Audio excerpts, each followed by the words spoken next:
Thank you for joining us today. Today we're talking with Katie Jansen Larson, a face that many of you may already know. I hope so. Hi, Katie. How are you today? Good. How are you? I am well. I am well as well. So tell me, how did you get involved with College Church?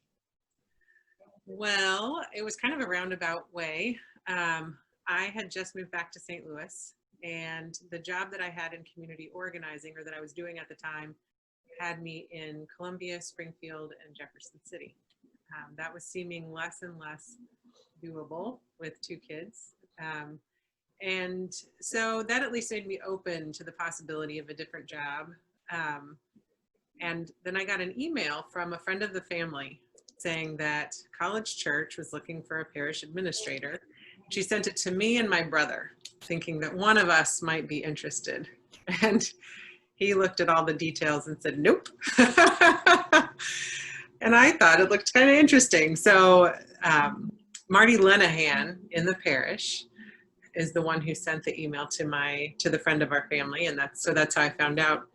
And when I finally decided to take the job after going through the interview process, I said yes to it because in faith-based organizing, we were a lot about bringing Catholic social teaching into the public arena and engaging parishes and congregations in what I thought was very important work. And it was really frustrating to me that so many times the pastor said, well, I can't be part of this because I don't have time. Mm. And they were, saying they didn't have time for things that I thought were the most important things. Mm-hmm. But I also knew that it was kind of true. They were doing finances and human resources and facilities, and they truly, they were spending all of their time on stuff that I'm pretty sure is not why they got into ministry, and certainly not what their congregation needed from them. And so I saw an opportunity to take some of that stuff away from a pastor. So that's why I finally said that I wanted to do it. And so you named a few of the things, but I'm not sure that everybody knows all of the roles that you have as part of your position. So what does your role entail? You do. Yeah, I would say the core of it is human resources, finances, and facilities. Mm-hmm. But that's just sort of these things have to be done. Right. Core. The things that are much more interesting to me are working with staff and working with parishioners to make sure that our ministries have the greatest impact, that our resources have the greatest impact. Mm-hmm. So sometimes that's kind of fostering the development of people's leadership, but sometimes it's visioning, where is this ministry going from here? Mm-hmm. And, asking the so what and who cares questions on a very regular basis. I really enjoy that part of the job. Got it. What about your background with the Jesuit volunteers? Can you tell us a little bit about that? Yeah. I graduated from college with a bachelor's degree in psychology, knowing that meant that I needed to go to grad school. Mm-hmm. And when I finished undergrad, I did not want to go to grad school. So I was trying to think of something else to do for at least a year until I was ready to go back. And I happened to be at church on Sunday, and somebody came and talked about the Jesuit Volunteer Corps, and it lasts for a year, and you get to go to someplace interesting and do a job that you are for sure qualified to do.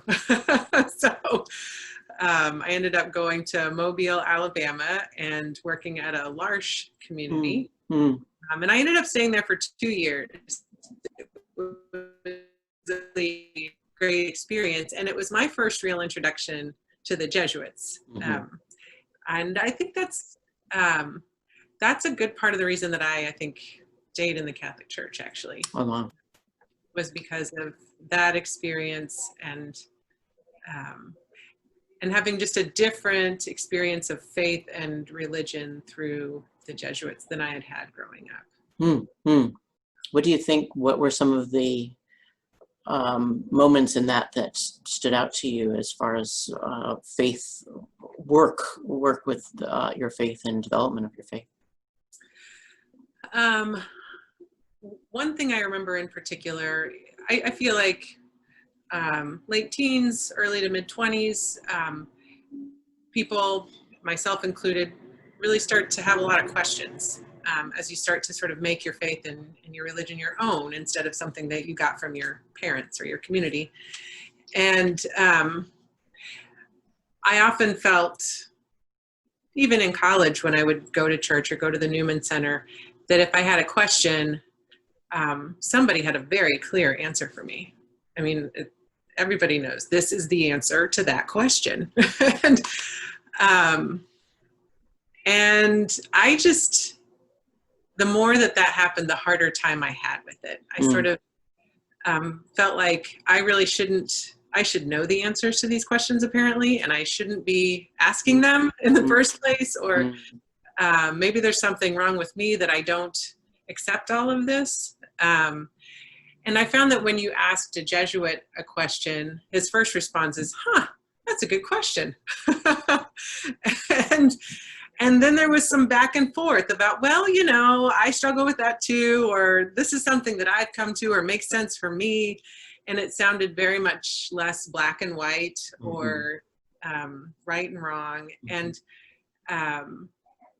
it just felt like, okay, so I can be rational and logical and faithful. I don't feel like I have to choose one or the other.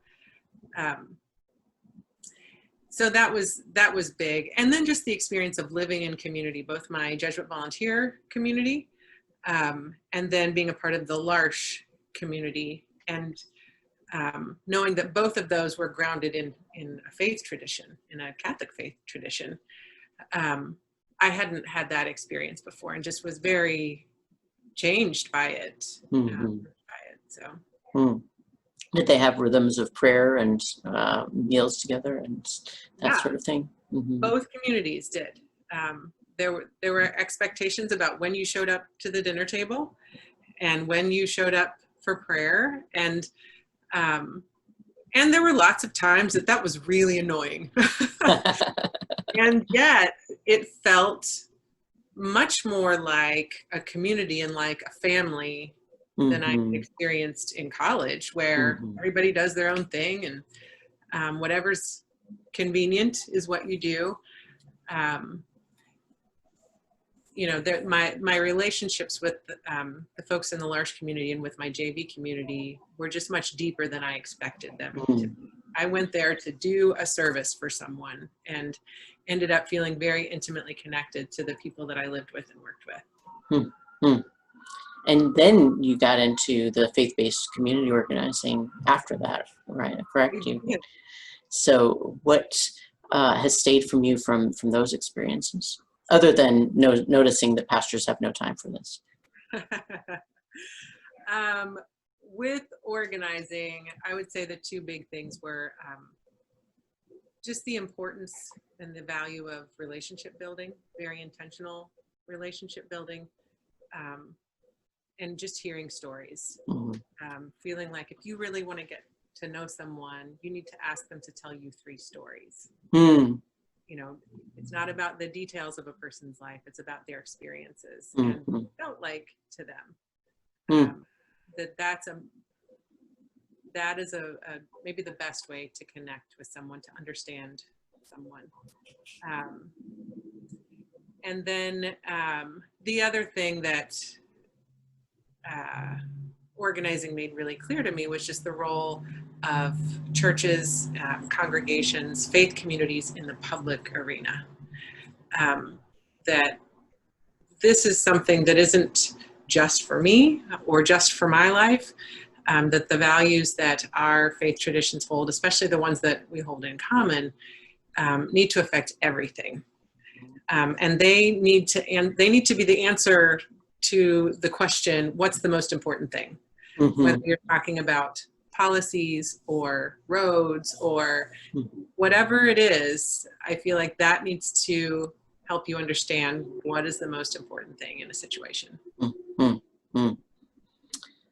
coming into College Church, you must have had, as working here and then being connected with it in various other ways, you, I'm sure, have run across people who are not connected with it and ask you, so what is that church like? What do you tell them? So coming from an organizing background and a director of a nonprofit, that's generally the perspective that I share. And so the first thing that I share is this is a parish of incredible abundance. Whether you're talking about leadership skills of parishioners or ministries offered or number of people involved, or even from a financial perspective, people are just generous here in ways that I am not used to in the nonprofit world, where you're always just trying to, you know, make the ends meet and tie them together. And Scraping by. Oh my gosh. It's just really exciting to be in a space of abundance and say, huh, what could we do? Instead of saying, oh, what can we do? You know? And then experiencing that people are so, they really want to have an impact. That faith formation is very important to them. Living their faith in the world is very important to them. I think even in this pandemic, it's maybe become clear in a new way, just the abundance that is in this parish. And the first thing I remember that surprised me so much was when we did the Triduum, the virtual Triduum, Yes. which of course isn't a thing, or at least we thought it wasn't until this hit. And in particular, the reflections on the 7 last words that parishioners did, I was blown away by the reflections that people offered. And these are people that I know, but I never heard them speak like that or reflect like that. And it was in the midst of like this chaos and craziness that all of a sudden these gifts came out of people. And I feel like that's such a great example of what is here. In fact, that there's abundance that we haven't even seen yet or figured out how to engage yet in this parish. So my mom loves College Church. Even more since the pandemic. That is also a selling point, absolutely. Right. Your mom too. Yes, the new motto. Right. So speaking of mothers and other holy people, who are some holy men and women who inspire you? So the person that came to mind recently is actually a woman who I met in organizing. And I think the reason she sticks with me is simply because of the impact she had on me. She certainly had an impact on a lot of people, but she had a huge impact on me. And unfortunately, I don't think she knows that. She passed away a number of years ago. But I give her much of the credit for me getting into organizing in the first place. And understanding that faith is something that you carry with you into the public arena in powerful ways. She was from North County, and she was a mother of 5, Catholic, and you know, she just looked familiar to me. I know mothers of 5 children in the Catholic Church. I'm one of the 5 kids. And we were at this huge public meeting, 1,200, 1,500 people. And we were talking about transportation, which I didn't think of as a particularly Catholic issue. But to her, it was a very important, actually a moral issue that she was addressing related to a transportation issue in North County. And And she knew what the solution needed to be to fix this problem. And the county executive was there, and I knew he was there. I wanted to hear what he had to say. That's part of the reason I went to the meeting. But she called him up on stage. Like, he wasn't in charge of the meeting.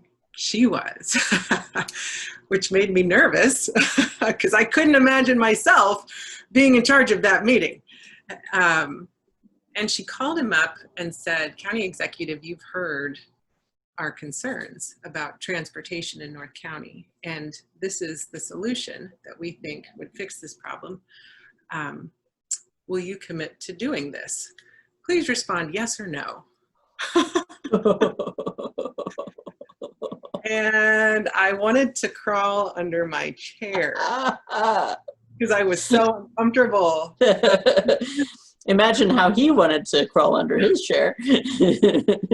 Well, I just kept thinking, who is she to be able to talk to him like that? But he didn't even blink.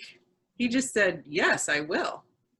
Because he could see that everyone in the room was with her. Yes. And she was speaking from a place of power that I didn't imagine I could ever have. So all of a sudden I saw a path that I had never seen before. And it wasn't, it was a path that was enabled by an entire community of people. This wasn't just a decision that she made or a place that she decided she would put herself. An entire community said, "Yes, please bring this, bring this for us and act in this powerful way." So I sort of have been on that path ever since. May your journey be long and prosperous. So thank you, Debbie Ketterer. And thank you, Katie. Thanks for your time today. Well, thank you. I really enjoyed it. And I really like this series. So thanks for doing it. Thank you.